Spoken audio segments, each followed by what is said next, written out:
안녕하십니까 성도 여러분. 교과 해설 방송을 시작하도록 하겠습니다. 오늘은 12과 애굽으로 돌아감이라는 제목으로 함께 공부를 하도록 하겠습니다. 시드기야 시대에 느부갓네살 왕의 3차 침공으로 인해서 예루살렘은 멸망을 하고 남방 유다는 586년 기원전 586년에 이제 멸망을 하게 됩니다. 그 멸망 이후에 느부갓네살 왕은 남방 유다의 지역에 이제 미스바 지역에 그다랴라고 하는 이제 총독에게 이제 정치를 위임하고 그리고는 이제 유다의 남은 자들을 남겨놓고 떠나게 되죠. 그런데 그 상황이 도래했음에도 불구하고 여전히 남방 유다의 백성들은 바벨론과 대적해야 된다. 바벨론을 대적해야 된다라고 끊임없이 생각을 하게 됩니다. 그래서 결국에는 느부갓네살 왕이 임명한 총독을 제거하고 그리고는 이제 반역을 꾀하죠. 그 반역을 꾀한 그룹들이 남은 자들을 데리고 애굽으로 들어갑니다. 여기서 우리는 이제 역설, 아이러니를 이제 발견하게 되는 것이죠. 왜냐하면 유다 백성들, 이스라엘 사람들은 애굽에서 나옴으로 인해서 시내산에서부터 형성이 됐습니다. 애굽은 그들이 돌아가야 될 곳이 아닙니다. 그들이 나와야 될 곳이죠. 애굽은 일반적으로 죄악세상을 상징하고 세속적 권력과 세속적인 것들을 상징하는 것입니다. 그래서 야훼 신앙을 가진 하나님의 백성들은 애굽으로부터 나오면서 신앙이 시작되고 그 애굽에서부터 나오면서 하나님과의 언약, 신의 언약이죠. 언약을 체결함을 통해서 하나님의 백성으로 살아갈 때 든든한 그들의 왕국을 유지할 수가 있었던 것입니다. 그런데 북방 이스라엘은 이미 기원전 722년에 아시리아에게 멸망을 했고요. 그 북방 이스라엘은 야훼 신앙의 예루살렘 성을 떠났기 때문에 벗어난 그런 지역이었고 야훼 신앙을 정통적으로 계승하지 못했다고 이렇게 볼 수 있고요. 남방 유다는 여전히 예루살렘을 중심으로 해서 야훼 신앙을 계승한 그런 적통자들인데 그들마저 결국에는 하나님의 뜻을 헤아리지 못하고 결국엔 멸망을 당하게 되는 것입니다. 그 상황 속에서 하나님께서는 이미 저희가 그동안의 공부를 통해서 보신 것처럼 예레미야 선지자를 통해서 70년이라고 하는 70년이라고 하는 예언적 시간을 상정해 두고 반드시 돌아오게 하겠다. 남은 자들에게 하나님께서 희망을 주는 그런 희망의 메시지가 있었음에도 불구하고 그런 모든 것들을 무시한 채 여전히 시세를 판단하지 못하고 그리고 영적인 분별력을 잃어버린 채 여전히 계속해서 바벨론에 대적하고 그리고는 애굽으로 돌아가는 그런 이제 역사가 일어난 것입니다. 여러분 이 저자가 12과의 제목을 애굽으로 돌아감이라고 쓴 이유가 뭔지 아십니까? 애굽에서부터 나와서 야훼 신앙을 가진 유다 백성들, 이스라엘 백성들이 존재하게 되었는데 그들이 다시 애굽으로 돌아갔다고 하는 것은 그들의 존재성을 이제 상실한 것, 그걸 이제 의미하는 것이죠. 이것이 이스라엘 백성들의 운명이었습니다. 그럴지라도 그 이스라엘 백성들에게서부터 메시아가 나와야 됐기 때문에 여전히 하나님의 예언, 70년의 예언은 적중을 하고 그래서 다니엘서 이제 8장 2300주야의 예언과 그 다음에 9장의 70일의 예언 이런 것들을 통해서 희망을 여전히 이스라엘 백성들에게 두시고 거기서부터 메시아가 등장하게 하는 그런 역사를 이루셨다. 그런 이제 역사적인 맥락에서 오늘 저희들 이 에레미야서의 마지막 부분 이스라엘의 남은 자 남방 유다의 남은 자들이 애굽으로 돌아감으로써 그들의 존재성을 상실하게 되는 이 그 역사를 저희가 주목해 보게 되는 것입니다. 약 그 기간은 500년 정도의 기간이다라고 그렇게 볼 수 있습니다. 출애굽한 지 약 한 500년 출애굽한 지로부터는 약 한 1000년 정도의 그런 역사를 1000년은 아니고 한 900년 뭐 이렇게 볼 수 있겠죠. 1440년대에 출애굽을 해서 기원전 586년에 멸망하고 이제 애굽으로 돌아갔으니까 그 기간을 여러분들이 산정해 보시면 될 것 같습니다. 그런 이야기를 저희가 오늘 살펴보는 것입니다. 자, 첫 번째 일요일 소지에서는 이제 남방 유다가 멸망 직후에 정치적 상태가 어떠했는가를 살펴보는 것이죠. 자, 예루살렘이 멸망하고 난 다음에 유다에는 여전히 하나님의 남은 백성들, 남은 자들이 있었어요. 그런데 역설이죠. 원래 하나님의 남은 자는 하나님의 축복의 근원이고 그리고 하나님의 희망의 세대이고 그 남은 자를 통해서 구원의 역사가 이루어지고 남은 자를 토대로 해서 하나님의 사역이 이루어지는 그런 개념이 원래 렘넌트, 남은 자라고 하는 개념인데 여기 예루살렘 멸망 후에 예레미야서에 나오는 유다의 남은 자들은 그 반대 개념이죠. 하나님의 남은 자의 개념이 아니라 그저 남방 유다에서 남은 자들로 이렇게 이해할 수 있습니다. 그들이 어떤 처지에 놓였습니까? 예레미야 40장에 있는 말씀 우리가 보면은 일단은 갈대아 왕, 즉 바벨론의 왕 신바빌로니아의 왕 느부갓네살 왕이 그다랴라고 하는 총독을 이제 세워 주시고 그 그다랴의 지도 아래서 이제 미스바라고 하는 지방에서 갈대 왕을 섬기면서 이제 지내게 되었다. 이제 그 속국이 된 것이죠. 총독을 세웠다고 하는 것은 이제 속국 제도를 말하는 거죠. 사실 이 속국 제도, 그 속주 제도 이런 것들이 구체적으로 발전한 아주 철저하게 총독 중심으로 점령지를 지배하는 그런 제도는 로마 시대 때 완전히 정착이 됩니다. 그렇지만 그 이전에 신바빌로니아 시대에도 이렇게 가끔씩 간혹 총독을 세우고 특히 이제 페르시아 시대 때도 또 이제 총독을 세우는 그런 제도들이 서서히 등장하게 됩니다. 원래는 점령지에서는 조공을 받고 이제 속국으로 삼을 때 조공을 받고 그 지역에는 여전히 왕이 존재하도록 만드는 것이 관례인데 남방 유다는 더 이상 그렇게 존재할 수 없는 그런 국가가 돼버린 거예요. 그래서 그다랴를 이제 총독으로 삼은 그런 이제 상황이었죠. 그런데 이런 상황에서 유다의 남은 자들이 정치적으로 어떤 스턴스를 취하고 있습니까? 정치적으로 그들에게는 여전히 민족주의, 그다음에 애국주의 같은 그런 정서가 남아 있던 것 같아요. 바벨론을 받아들이기 어려운 거죠. 그러니 바벨론 왕이 세운 꼭두각시 총독을 그들이 좋아할 리가 없었습니다. 그래서 여기 기억절에도 있는 그 일요일 소지의 그 성경절에 예레미야 41장 2절로 3절에 있는 것처럼 느다야의 아들 이스마엘과 그와 함께 있던 10사람이 일어나서 바벨론 왕이 세운 그다랴를 칼로 쳐 죽이는 그런 사건이 일어나게 되는 것이죠.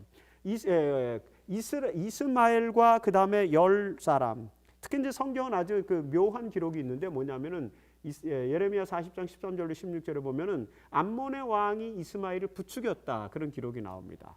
그래서 이스마엘은 이제 암몬과 연대해서 암몬에 귀속되려고 했었던 것 같아요. 그런데 다른 사람들이 또 이제 등장을 해서 암몬의 이 이스마엘을 또 처단하는 내용들 우리가 이제 계속 보게 된단 말입니다. 그 전에 우선 일요일 소지에 있는 내용들만 집중해 보면은 암몬의 왕이 이스마엘, 그 느다야의 아들 이스마엘을 충동시켜서 그다랴 총독을 죽이고자 하잖아요.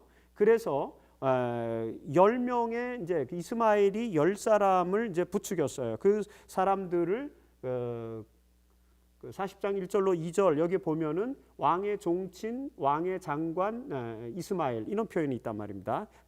다시 말해서 이 사람들은 왕의 종친이자 장관, 이전에 이제 누굽니까?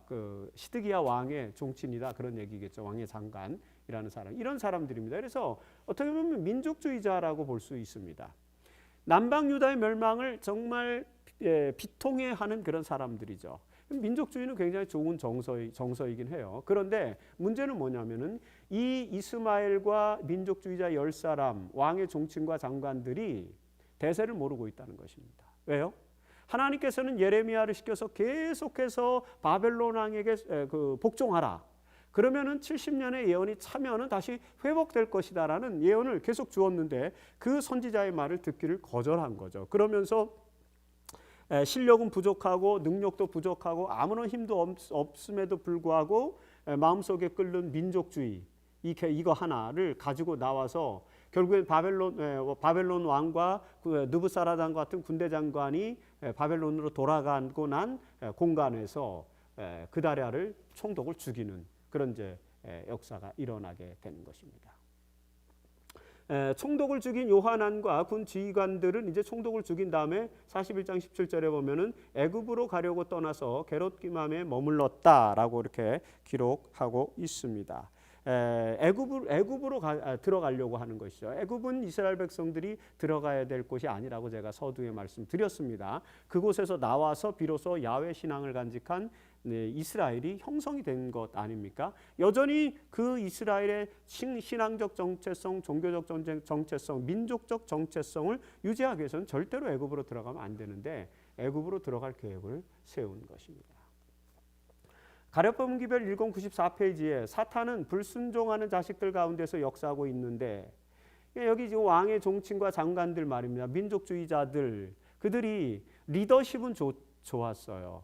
그리고 나름대로 애국심도 있었고 그건 뭐 순수성이 전혀 없다고 볼 수는 없습니다. 그런데 대세를 이해하지 못하는 리더십이 등장했을 때 그 리더십이 얼마나 큰 불행을 안겨다 주는지 그런 것들을 우리가 알게 되는 것입니다. 불순종하는 자식들 가운데서 사단이 역사하고 있는데 단순히 저들의 마음에 접근할 통로를 가지고 있는 것이 아니라 저들의 영향력을 통하여 그들이 이제 이 지도자들은 영향력이 대단하지 않습니까? 그 영향력을 통하여 사단이 역사하고 있다는 그런 말씀으로 읽히는 것이죠. 저들의 영향력을 통하여 의식적으로나 무의식적으로 다른 사람들은 같은 불순종으로 이끌도록 역사하고 있다. 그래서 결국에는 남방 유다의 모든 남은 자들을 다 이스마엘과 10사람 민족주의자들이 규합해서 그들을 애굽으로 데려가려고 하는 이런 정말 불행한 역사, 불행한 사태가 지금 나타나고 있다는 것을 보게 되죠. 자, 여러분 이 일요일 소지에서 반드시 유다의 남은 지도자들의 지도력에는 어떤 문제가 있었나?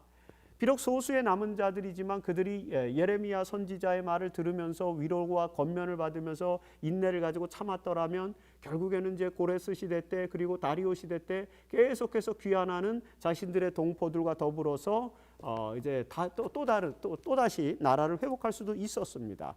지도자들이 그런 통찰력과 안목, 하나님의 섭리를 분별하고 있었더라면 애굽으로 가려고 하는 시도는 없었겠죠. 하지만 지도력이 그렇게 하지 못했을 때, 지도자들이 영적으로 깨어있지 못했을 때 모든 남은 자들이 당할 처지, 고통 이런 것들은 우리가 생각해 봐야 되겠죠. 그래서 저희 공동체, 이 교회 공동체를 이끄는 리더십, 지도자가 얼마나 중요한지 그런 것들을 다시 한번 또 새삼 생각해 보게 하는 그런 요소가 있는 것입니다. 자, 월요일 소지에서 그래서 두 번째, 이런 절박한 이스라엘의 지도자들이 의지할 것이 무엇이었는가는 것이죠. 자, 보세요. 총독 이제 그다랴를 살해한 이후에 군 지휘관과 지도자들이 무슨 일을 했습니까? 일단 이 사람들이 위기의 때니까 그 위기의 상황을 극복하기 위해서 하나님의 선지자에게로 와서 자문을 구하는 일까지는 그들이 했어요. 그런데 그것이 진정성 있는 그런 일이었고 진정성 있는 회개였고 돌아옴이었다면 그들에게 희망이 있었을 텐데 어쨌든 그 과정이 나타나고 예레미야 42장에서 나오고 있는 것입니다. 여기 군 지휘관과 지도자들이 예레미야에게 와서 예레미야에게 뭐 합니까? 여호와께 기도해 달라고 이렇게 기도합니다. 기도해 달라고. 제발 우리의 이 처지와 상태가 굉장히 어려우니까 하나님께서 우리 이 민족, 이 소수의 남은 자들, 한 줌도 안 되는 이런 남은 자들을 안전하게 그리고 하나님의 뜻에 합당하게 인도해 주십시오라고 그렇게 기도해 달라고 예레미야에게 요청을 하는 것입니다. 그들도 위기의 순간에는 당당하게 지속적으로 아주 그 정성과 그 진심을 다해서 하나님의 기별을 전하는 예레미야의 기별을 거부할 수 없었던 것입니다. 그래서 그 기별에 귀를 기울이고자 시도한 것입니다.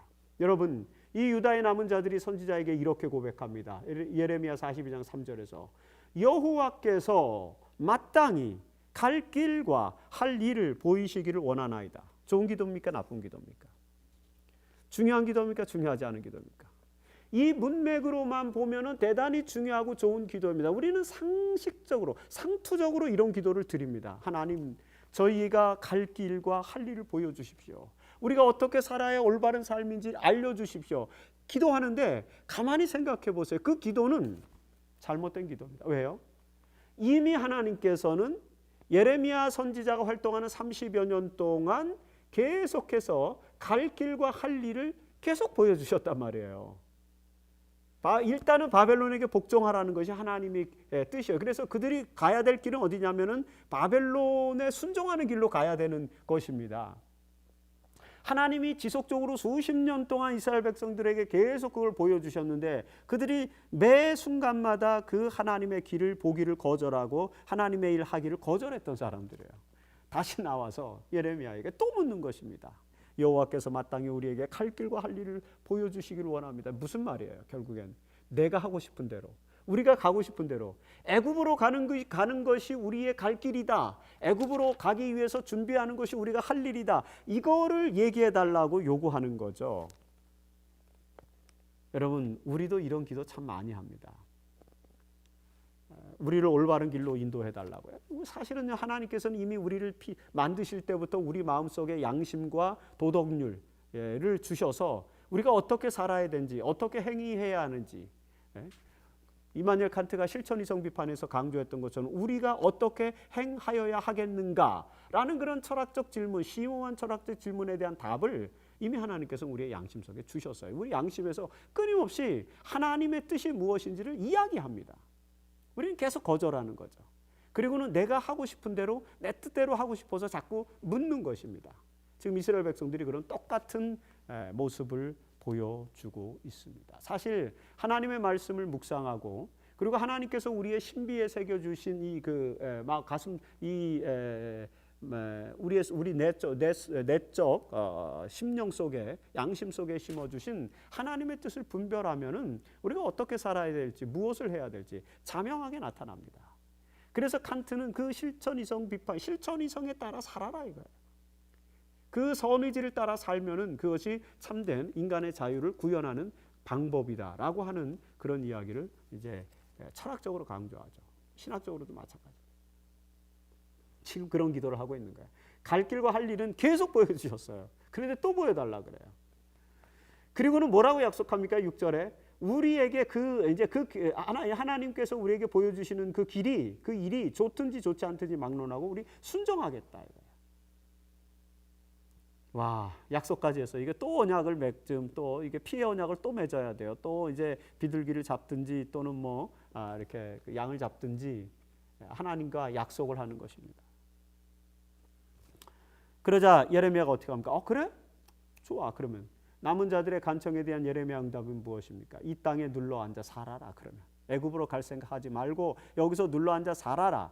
이미 하나님께서 바벨론에게 멸망당하도록 섭리하셨고 그걸 통해서 새롭게 깨닫게 하시고 70년 후에 다시 회복시키실 것이고 모든 보편사의 흐름 속에서 그 이스라엘 백성들의 운명을 결정하신 하나님께서 이 땅에 눌러 앉아 살라고 이야기합니다. 너희를 너희 본향으로 돌려보낼 것이다. 반드시 너희 본향을 회복시킬 것이다. 이스라엘 백성들이 본향으로 돌아올 것이다. 이것이 남은 자들의 간청에 대한 예레미야의 응답이에요. 사실 하나님의 응답이죠. 이미 하나님께서는 수십 년 동안 30여 년 동안 계속 이 말씀을 주신 거예요. 이 음성을 들어야 되겠죠. 지도자들이 이 말을 의지했어야 됩니다. 오늘 우리도 마찬가지입니다. 우리 교회에서 우리 지도자들이 하나님께서 우리에게 이미 알려주신 우리의 심령 속에 그리고 우리의 양심 속에 그리고 하나님의 말씀 속에 그리고 예언의 신의 그 권면 속에 이미 우리가 어떻게 해야 될지에 대해서 자세하게 주어주신 그 말씀을 잘 분별해서 신실하게 따르는 것, 그것이 굉장히 중요한 것입니다. 더 물어볼 필요도 없어요. 그런데도 우리는 묻지 않습니까? 영원한 하나님의 말씀은 우리의 인도자다. 여기 또 화이프님도 말씀하고 있지 않습니까? 교회종원 요건 160페이지에 이미 하나님의 말씀 속에 우리의 갈 길과 할 일이 다 있다는 거예요. 이 말씀을 통하여 우리는 구원에 이르는 지혜를 얻었다. 죄송합니다. 이 말씀은 우리의 마음과 우리의 입에 있어야 한다. 기록되었으되가 우리의 닻이 되어야 한다. 그들의 마음은 항상 기도로 차 있고 그들은 거룩한 천사들의 보호를 받는다. 여러분, 이 남은 자와 남은 자의 지도자들이 선지자 앞에서 진실을 지금 말하고 있는가, 이 부분 고려해 볼 수 있겠죠. 자, 그럼에도 불구하고 이렇게 하나님께서 이곳에 머물러 살라고 분명하게 예레미야를 통해서 말씀해 주셨음에도 불구하고 이제 유다의 남은 자들은 애굽으로 가려고 그래요. 왜 그들은 애굽으로 가기를 선택했습니까? 이제 핑계를 댑니다. 여러분 아주 놀라운 핑계가 여기 나와요. 예레미야 43장에 정말 천인공노할 그런 핑계들이 있습니다. 자, 남은 자들의 호소에 대한 예레미야의 강력한 기별은 무엇이었습니까? 다시 한번 보면은 그 아까 월요일 소지에 있는 내용을 또 반복하는 것입니다. 42장 19절 계속 말씀하십니다. 너희는 애굽으로 절대 가지 말라 하셨고 그렇게 거기 가서는 안 된다라고 하는 분명한 경고, 이 경고를 분명히 이해하라는 것입니다. 예레미야가 강력하게 이야기했어요. 여기 미스바에 머물러라. 예루살렘에 머물러서 절대로 애굽으로 넘어가지 말고 암몬에게도 가지도 말라. 바벨론의 지배를 받는 것, 그것은 하나님의 뜻과 섭리니까 조금만 참고 기다려라. 절대로 애굽으로 가지 말라. 이것이 예레미야의 기별이에요. 그 다음에 이제 예레미야가 남은 자들과 남은 자의 지도자들의 속마음을 꿰뚫어 보면서 그들을 또 이제 지적하고 견책합니다. 20절에서 어떻게 해요? 우리에게 전하라, 그대로 행하리라. 너희가 그렇게 이야기했지만, 약속했지만 그렇게 함으로써 너희 마음을 속였다. 너희는 그렇게 하고 싶지 않다는 걸 안다는 거죠, 하나님은. 그래서 하나님께서 선지자 예레미야를 통해서 모든 사람들의 속심령을, 속마음을 꿰뚫어 보게 하시고 통찰하게 하시고 그들을 지적하시는 것입니다. 이 정도까지 그들의 속마음, 애굽으로 가고 싶으니까 하나님께서 애굽으로 가라고 명령하셨다는 이야기를 듣고 싶은 거잖아요. 그러면서 뭐라고 말했어요? 우리가 하나님께서 우리에게 지시하시는 대로 우리는 그대로 행할 것이다라고 충성맹세까지 이제 했어요. 월요일 소지에서 그 부분을 이제 예레미야가 지적하는 것입니다. 너희 속마음을 너희는 속이고 있다. 너희는 애굽으로 가고 싶은 거지 하나님의 뜻을 듣고 싶은 것이 아니다라고 하는 것입니다. 자. 이런 예레미야의 기별과 하나님께서 예레미야에게 주신 그 기별과 예레미야의 견책의 기별, 이 선지자의 기별에 대해서 남은 자들이 이제 어떻게 반응을 합니까? 본색을 드러나는 것입니다. 내가 거짓을 말한다. 하나님의 참 선지자라면 절대로 그렇게 말할 수 없다. 어떻게 바벨론과 같이 극악무도한 세력을 섬기라고 하느냐. 그것보다는 차라리 애굽으로 피신해 있어라. 이것이 하나님의 진정한 뜻이다. 그것이 하나님의 참된 메시지다. 우리는 적어도 그렇게 생각한다. 해석하는 거죠. 여러분 영적인 식별력과 분별력을 상실했을 때에 인간적인 안목과 인간적인 그런 사고로 판단하는 것입니다. 그리고 그 판단에 자기 확신을 가져요. 그러면서 하나님의 기별은 거짓말이다. 선지자에게 내가 거짓을 말하는도다. 그것은 하나님의 뜻이 아니야. 오히려 지금 네 말은 우리를 이곳에 있게 함으로써 결국에는 갈대아 사람의 손에 넘겨 다 죽일 것이 아니냐. 왜요? 그들이 갈대아 왕이 총독으로 임명한 그다랴를 죽였거든요. 그러니까 이제 정치적 보복이 두려웠던 것입니다. 그래서 그들은 떠나고 싶은 것이에요. 하나님의 말씀을 듣고 싶었던 것이 아니었다는 사실을 우리는 알게 되는 것입니다. 하지만 하나님께서는 예레미야를 통해서 설사 너희가 그런 상황이 있다 할지라도 이곳에 있는 한 하나님이 보호해 주시겠다는 그런 어떤 약속을 주신 것 같아요. 그럼에도 불구하고 남은 자들과 남은 자의 지도자들, 유대의 남은 자의 지도자들, 남방 유다의 남은 자들을 지도하는 지도자들, 영적 분별력을 다 상실한 지도자들은 자기들을 갈대아 사람의 손에 넘겨 죽이기 위해서 거짓말을 말한다. 이렇게 또 핑계를 대는 것입니다.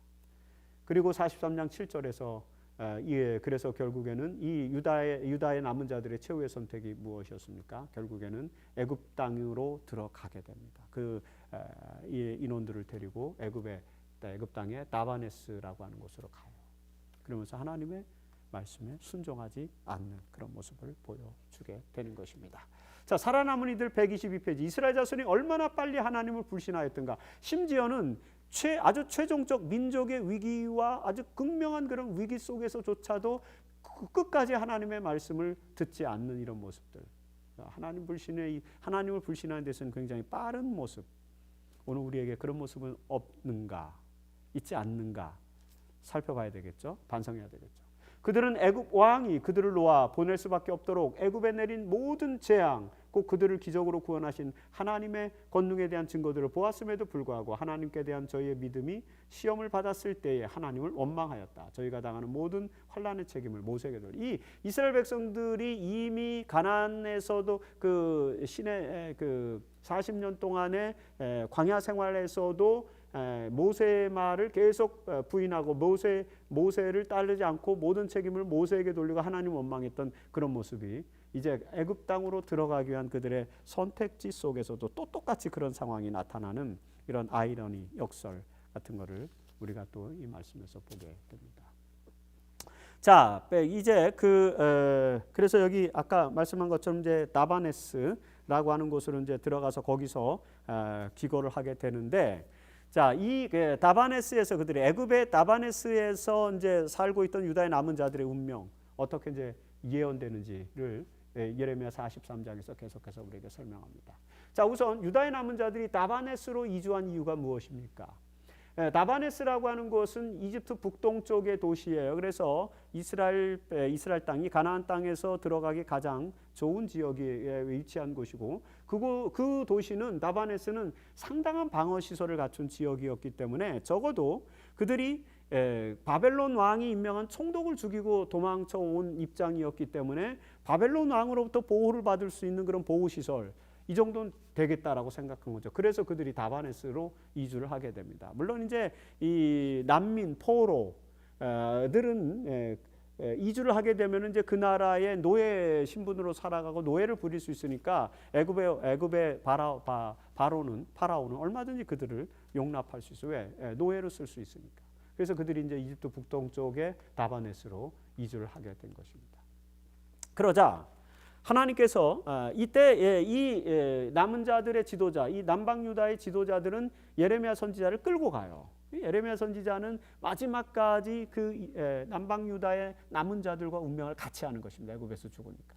그러니까 이제 끌고 가서 거기서 끌려갔는데 그 애굽에서도 하나님께서 지속적으로 에레미야에게 또 예언을 주시고 이제 기별을 주십니다. 그래서 예레미야에게 이제 예언에 대한 어떤 상징적 행위를 퍼포먼스를 또 하도록 그렇게 보여주죠. 그래서 큰 돌 여러 개를 가져다가 그 이 다바네스의 성벽 그 축대에 딱 갖다 놓고 그걸 진흙으로 감추라는 것이죠.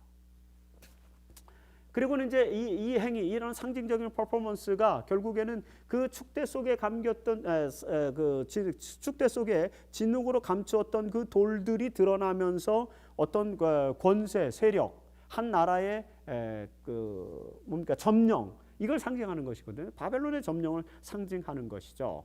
그런 이제 역사가 곧 일어날 것이다라는 그런 예언적 상징 행위를 이렇게 하도록 그렇게 합니다. 그래서 9절에서 예레미야가 큰 돌 여러 개를 가져다 축대 위에 놓고 진흙으로 감추게 되죠. 그 예언이 이제 역사 속에 나타난 하나님의 섭리는 무엇입니까? 11절 12절에 갈대아의 왕이 와서 애굽 땅을 치고 다바네스를 치겠죠. 애굽 땅을 치고 그 다음에 그 애굽의 왕인 느부갓네살이 그들을 불사르겠다. 그러니까 애굽도 결국에는 바벨론의 지배 아래 들어가게 될 것이다. 너희가 바벨론으로 이주하고 갔을 때 애굽으로 이집트로 도망갔을 때 이곳까지는 절대로 바벨론의 세력이 미치지 못할 것이다. 우리는 바벨론의 공격으로부터 보호를 받을 것이다 라고 그들이 생각했지만 그게 잘못된 생각이었다는 것을 또 예언적으로 설명하는 것입니다. 그래서 결국에는 애굽 땅이 이스라엘 백성들에 의해서 결과적으로는 바벨론의 왕에서 또 멸망당하는, 공격을 당하는 그런 이제 불행한 역사가 지속적으로 일어나게 되는 것이죠. 특별히 선지자는 예레미야는 애굽의 신들의 신당들을 이제 느부갓네살이 불사를 것이다라고 또 예언을 했어요. 왜 13절에서 그가 또 애굽 신들의 신당들을 불사를 것이다라고 이야기를 했습니까? 여러분, 유다의 남은 자의 지도자들은 단지 이집트의 견고한 방어 시설을 갖춘 성벽만 의지했던 것이 아니라 이집트 사람들이 섬기는, 애굽 사람들이 섬기는 신들도 의지했던 것입니다.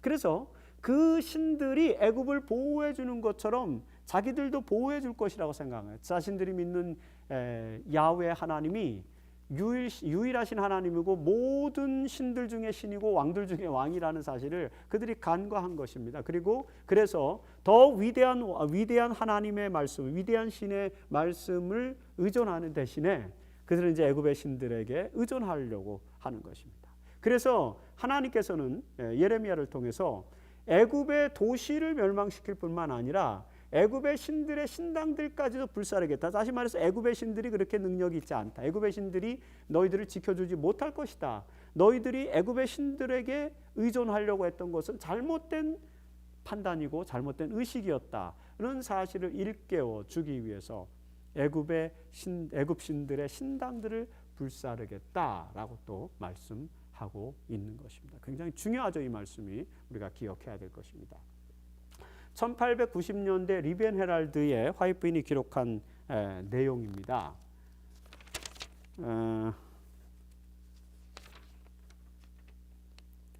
2월 25일자에 기록된 내용인데 자기 부인이 자기를 부인하는 것이 우리 신앙의 일부가 될 때 우리는 하나님의 뜻을 깨닫고 행하게 될 것이다. 우리의 눈에 안약을 바를 때 우리는 그분의 율법에서 놀라운 것들을 보게 될 것이다. 우리는 순종의 길이 유일하게 안전한 길임을 보게 될 것이다. 하나님은 진리의 빛이 그들의 지성을 밝힌 정도에 비례하여 그 백성들에게 책임을 물으신다. 그러니까 우리의 지성으로 우리의 의식을 일깨워서 진정으로 안전한 길이 무엇인지를 우리는 볼 수 있는 안목을 가져야 되는 것입니다. 애굽의 신들이 아니에요. 바벨론의 신들도 아닙니다. 그리고 가나안의 신들도 아니죠. 야훼 하나님. 야훼 하나님께서 많이 그들을 구원하실 것이고 이미 그들을 구원하시기 위해서 예레미야 선지자를 통해서 계속해서 수십 년 동안 하나님의 참뜻과 메시지와 기별을 그들에게 전했음에도 불구하고 그들이 그 말씀을 듣기를 거절한 것이 이것이 불행이고 이것이 비극인 것입니다. 여러분 고대 사회에서는 이제 여기 애굽의 멸망에 애굽의 신들이 강조된 이유는 고대 사회에서는 이제 신들 또는 신상, 신전 이것이 하나의 힘의 상징이었어요. 거기서부터 권력이 나오고 거기서부터 능력이 나오고 한 민족의 위대한 역사가 창출된다고 믿은 거죠. 그래서 애굽의 멸망을 설명하기 위한 가장 좋은 방법은 애굽의 신들이 멸망당할 것이다라는 그런 것들을 강조하는 방식이다라고 볼 수 있을 것입니다. 자, 이런 하나님의 최후의 기별에 대해서 남방 유다의 남은 자들의 반응은 무엇이었습니까? 교재의 제목에서도 이제 나오는 것처럼 노골적인 반항입니다. 자, 유다의 남은 자들은 애굽에서 무슨 일을 하고 있었습니까? 예레미야 44장 1절로 10절에 보니까 결국에는 그들이 자기들도 모르고 자기 조상들도 알지 못하는 다른 신들, 애굽의 신들이죠. 나아가 분향하며 섬겨서 위안을 삼으려고 했던 것이죠. 이 신들이 우리를 보호하실 이 당시는 이제 신정 사회 그리고 종교적 사회고 신화의 시대였기 때문에 그들을 지켜주고 그들을 인도해 주시는 위대한 신을 조상신 내지는 뭐 가족신 또는 뭐 민족신 어쨌든 그들이 섬기는 신들에 대한 의존도가 굉장히 높았던 때였어요. 그래서 야훼 하나님에 대한 신앙을 잃어버리니까 이제 다른 신들을 의지할 수밖에 없는 그런 것입니다. 하나님이 제일 싫어했던 게 그거 아닙니까? 우상숭배. 다른 신들을 내게 있게 말지니라. 하나님이 가장 정말 폐쇄적이고 하나님이 가장 자기중심적인 그런 모습을 보여주신 그런 이제 계명 중에 첫 번째 계명이 나 외에 다른 신을 내게 있게 말지니라 그거 아닙니까? 그래서 이 다른 신들에게 분향하는 이스라엘 백성들 더는 두고 볼 수 없었어요. 하나님의 진노가 상당했죠. 11절에 내 얼굴을 너희에게로 향하여 환난을 내리게 하겠고 그리고 너희들을 이 역사에서 민족에서부터 끊어버릴 것이다. 더 이상은 이스라엘 백성들이 구제할 가능성이 없다는 것입니다. 그래서 하나님의 진노가 이제 예레미야와 그 다음에 바룩을 통해서 전달되는 것입니다. 그러자 유다의 남은 자들이 변명을 해요. 아주 어이없는 반응을 보이는데 무엇입니까? 예레미야가 이렇게 말하는 것입니다. 17절 그 전으로 보면 우리가 전에는 이렇게 하늘의 여왕에게 분향하고 전제를 드리던 때 제사를 드리던 때에는 형통하였는데 야훼 하나님 신앙을 해보려고 하니까 이렇게 바벨론의 포로가 되고 우리의 운명이 백척간도에 놓이고 할 수 없이 애굽으로 도망할 수밖에 없는 이런 비참한 운명을 맞이하고 있지 않느냐.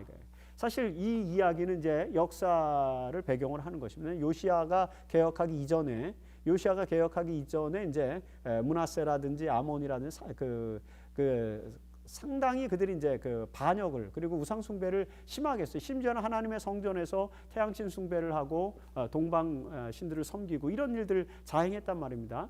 그런 것들을 요시아가 개혁을 했어요. 그러니까 그 므낫세 시대에는 이스라엘 백성들이 형통하였는데 요시아가 종교 개혁을 단행하고 야훼 신앙을 믿는 신앙으로 돌아오고 나니까 그 다음에 여호아하스, 그 다음에 여호야김, 히스기야 요시아 이후의 시대에 결국은 남방 유다는 멸망으로 가지 않느냐 이거죠. 그러니까 하늘의 여호와에게 분향하고 태양신에게 분향을 드릴 때는 우리가 형통했었는데 요시아 왕이 종교 개혁을 단행해서 야훼 신앙을 하니까 우리가 이렇게 비참해졌다. 그 얘기를 하는 것입니다. 어불성설이죠. 예레미야가 단호하게 뭐라고 얘기합니까? 너희가 요시아 왕 때 참된 개혁을 통해서 이제 하나님 나라, 하나님의 백성들이 하나님의 축복을 받을 수 있었던 상황에 놓였는데 요시아 이후에 너희가 결국에는 여호와께 순종치 아니하여서 재난이 오늘 너희에게 일어난 것이다라는 걸 명확하게 역사적 팩트 체크를 해주는 거죠. 이 유다의 남은 자들의 그 변명이 팩트가 아니라 예레미야가 하고 있는 것이 진정한 역사적 팩트다. 사실을 이제 지적해 주는 것입니다. 오늘 우리도 하나님께 어떤 변명을 하고 있는지 한번 생각해 볼 수 있습니다. 청년에게 보내는 기별 387페이지. 천사들은 그리스도께서 위하여 그처럼 많은 희생을 치르신 자들의 이 같은 배은망덕을 슬픈 낯으로 바라보고 있다. 이 지금 유다의 남은 자들이 정말 어이없는 반응, 어이없는 변명을 내는 것을 통해서 그들이 얼마나 배은망덕한지를 볼 수 있습니다. 자신을 기쁘게 하는 데만 전생애를 바쳐온 사람들에게 질병과 죽음이 이를 때 그들은 등에 기름이 전혀 준비되어 있지 않으며 아무런 준비도 못한 채 역사를 마쳐야 하는 자신들을 발견하게 될 것이다. 지금 이 유다의 남은 자의 운명들은 그렇게 가고 있다. 여러분, 유다의 변명, 남방 유다의 남은 자들의 변명이 우리에게는 어떻게 들리는지 우리 자신들을 돌아볼 필요가 있다는 생각을 해보게 됩니다. 결국엔 이런 정황들 끝까지 남방 유다는 반성하지 않고 하나님의 말씀으로 돌아오려고 하지 않고 노력하지 않고 선지자의 말씀에 귀 기울이려고 하지 않고 계속해서 자신들의 의지와 뜻대로 살다가 결국에는 절대로 돌아가서는 안 되는 애굽으로 돌아가서 운명 이스라엘 남방 유다의 역사가 맞춰지는 그런 이제 불행한 사태를 저희가 보게 되는 것입니다. 하지만 바벨론으로 포로로 잡혀갔던 그 사람들이 이제 진정한 남은 자들이 되어서 다시 돌아와서 이스라엘의 고토를 회복하는 그런 역사가 일어나지 않습니까? 누가 진정한 주인인가? 남방 유다 땅에 여전히 남아있던 그 남은 자인가? 아니면은 바벨론의 포로로 잡혀갔던 그발 강가에서 눈물 흘리면서 날마다 시온을 향해서 울었던 그 사람들이 진정한 남은 자손입니까? 오늘 우리 애들에게 그런 역사적 교훈을 또 주고 있지 않습니까? 자, 선지자왕 461페이지에 인간의 어리석음에 대한 결과를 화이트인이 이렇게 소개하고 있습니다.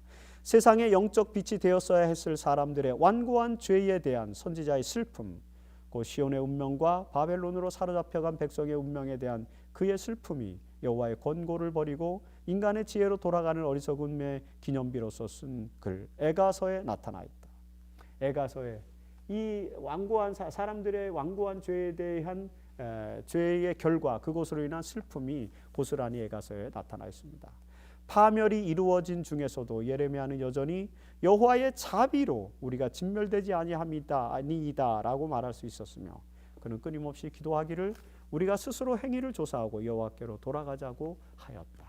여러분, 이렇게 남방 유다의 본토에 남아있던 모든 남은 자들과 애국주의적 민족주의적 지도자들이 그들이 가서는 안 될 애굽으로 돌아가서 그들의 운명과 역사는 끝났지만 여전히 하나님의 남은 자들은 바벨론의 포로로 잡혀간 사람들에게 남아있다는 것, 그리고 그들이 돌아와서 메시아의 역사를 이루는 것, 이 놀라운 사실들을 저희들이 생각하면서 하나님의 교훈을 반추해보는 그런 시간이 되었으면 좋겠습니다. 이제 토의할 점 두 가지 드리고 마치겠습니다. 유다의 남은 자들이 예레미야에게 하나님의 말씀을 듣겠다고 고백하는 것의 진심 여부에 대해서 우리가 다 알죠. 우리는 이런 경험이 없는지 이런 것들 같이 한번 논의해 볼 필요가 있습니다. 두 번째, 애굽에서 변명하고 있는 유다 백성들의 변명에 나타난 모순이 도대체 무엇이며 우리의 삶에서는 또 그런 모순이 나타나고 있지는 않는지, 우리의 삶에 어떤 교훈을 주는지 이런 부분들에 대해서 논의하시면 좋을 것 같습니다.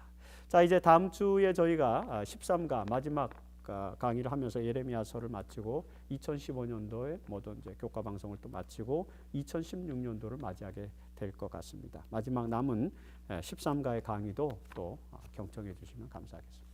감사합니다.